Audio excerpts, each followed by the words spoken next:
किस्मत बनाने वाले तूने कमी न की, किसको क्या मिला मुकद्दर की बात है। जी हां, बिहार विधानसभा चुनाव का समर सज चुका है।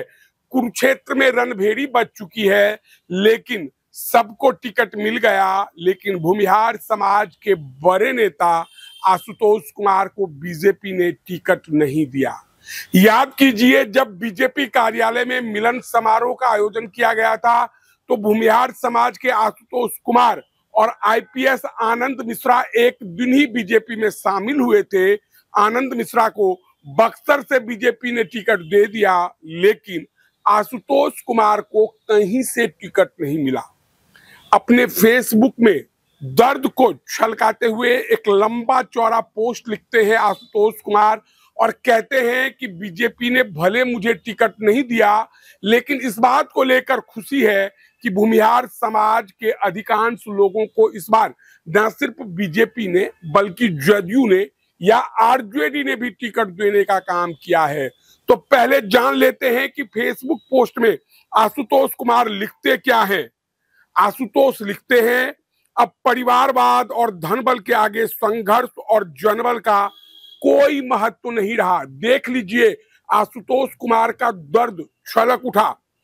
लिखते हैं, यह सच है कि हमें इस बार चुनाव लड़ने का मौका नहीं मिला, लेकिन इस बात पर गर्व जरूर है कि हमारे 12 वर्षों के संघर्ष का फायदा कई परिवारवादी और धनबली नेताओं को मिला।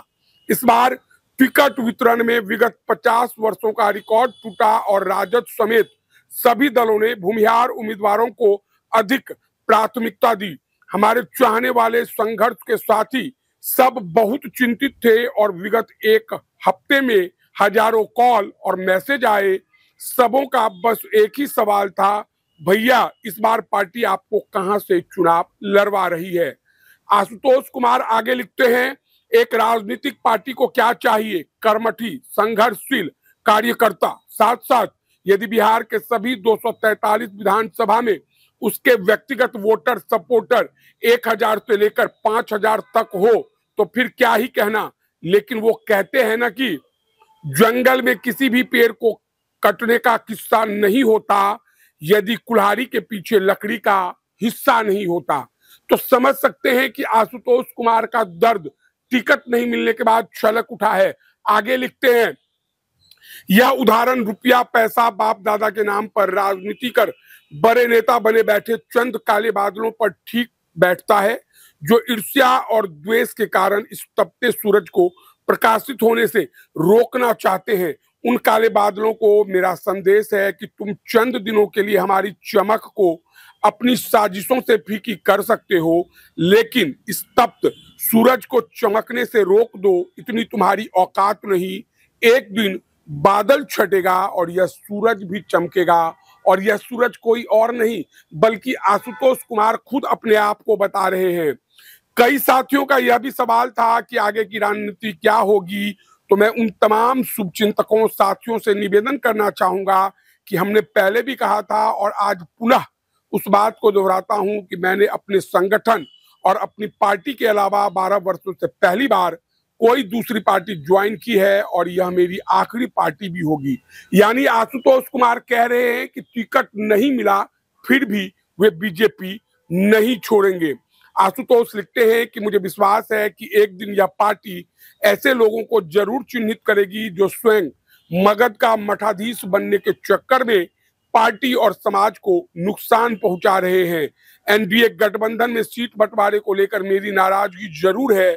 कई ऐसे लोगों को मगध क्षेत्र से एनडीए का उम्मीदवार बनाया गया है जिनकी उपलब्धि बस इतनी है कि या तो वे अरबपति हैं या सांसद मंत्री के बेटे हैं। क्या एनडीए में टिकट पाने के लिए इतनी काबिलियत बहुत है? और अगर ऐसा है तो हम अपने समाज के नौजवानों से अपील करते हैं कि बेवजह किसी पार्टी या नेता का झंडा ढोने में अपना समय बर्बाद करने की बजाय रुपया पैसा कमाने पर ध्यान दें। ये पार्टियां टिकट लेकर आपके दरवाजे पर खुद आएगी।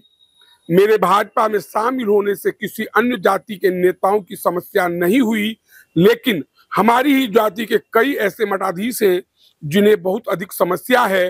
उन मठाधीशों को एक सलाह देना चाहता हूं, अपनी समस्या का समाधान ढूंढ लीजिए, क्योंकि आगे आपकी यह समस्या घटने के बजाय बढ़ने वाली है। क्योंकि हम पीठ पीछे वार करने वाले नहीं हैं। आपने मेरे पीठ पर वार किया है, आपके चुनाव में हम आपकी छाती पर वार करेंगे। इसके लिए हमें पार्टी से निष्कासित क्यों ना कर दिया जाए। नोट, मैं भाजपा के साथ हूं और रहूंगा। और अंतिम में आशुतोष कुमार लिखते हैं, अभिमन्यु थे हम, चक्रव्यूह में भी डटकर लड़े, धोखे से घेरने वाले देखो बेशर्म होकर कैसे खड़े। तो विश्वासघात करने वालों को आशुतोष कुमार ने चेतावनी दी है और ये भी कहा है कि वे बीजेपी के साथ थे और रहेंगे।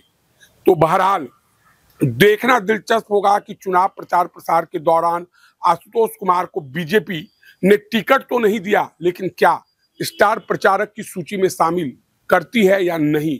तो बहरहाल इस वीडियो में इतना ही। धन्यवाद।